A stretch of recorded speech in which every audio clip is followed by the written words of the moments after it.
Midway through our life's journey I came to, in the midst of a dark and dangerous wood, the way through the straight path, the way to choose, having been lost, misplaced and erased from view. How hard it is here to even come near to describing sincerely and clearly the sheer horridness of this forest, such gruesomeness fierce that its merest mention renews all my fears.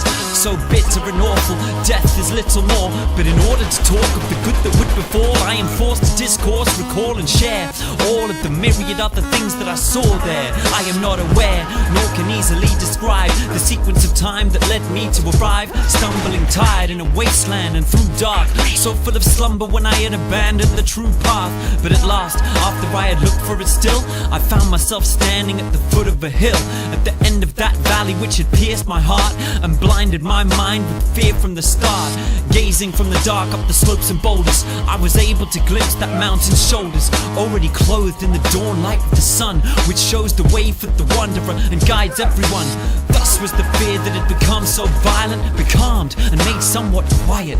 Fear had remained in the lake of my heart, the dweller, for that entire night which I had passed in terror. And like a swimmer with shortness of breath, who crawls onto the shore having avoided his death, and looks back at the scene and beholds the turmoil and boil of the sea as it rolls, thus my poor soul, still hooked in panic, turned around and fearfully looked back at the passage, that valley, that ill fen, which had never left the person alive until then.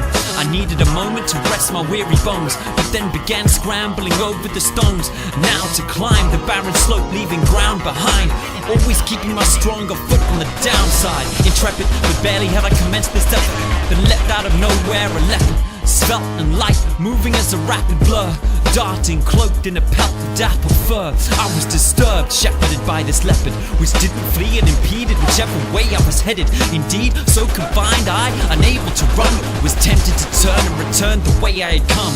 Nevertheless, this was the hour of the morning. The sun was mounting in the shroud of the dawn, and alongside, the spring stars were rising above, just as on that auspicious day when the divine love first conspired to set into motion the beautiful events which inspire eternal devotion, so that there was reason for hopeful feelings, the glittering of that creature's coat even.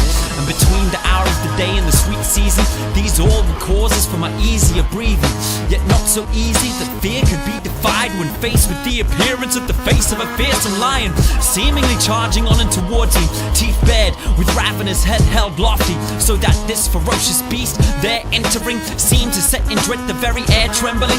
I was tempted to escape, and I would have, but straight away came a slavering, emaciated wolf, a she-wolf with ribs exposed, whose savage hungering has caused so many casualties of lack and suffering, pummeling my spirit at the very sight of this creature, increasing my terror and fright. I reached the limit of my will to fight, and lost hope of crossing the slope and ascending the height. And like one who has had life handed to him on a plate and acquired a fortune while things were great, who all of a sudden loses it all in a twist of fate and breaks down weeping in a despondent state, thus I became when that remorseless beast, which knows no joy or thoughts of peace, approached without ceasing, snapping, growling and snarling, and forced me back down into the dark again. As I scrambled down the valley slope in retreat, hope defeated, suddenly I approached within reach of a figure who stood frozen, speechless, as if he had spent eons with no speaking. When I could see him in that vast desert, I beseeched him, speaking to him, asking, begging, have mercy on me. I started to yell and demand, whichever you are, spirit or genuine man. He answered, I am not a man, not anymore, I already was a man, and my parents each hailed from the city of Mantua in the region of Lombardy.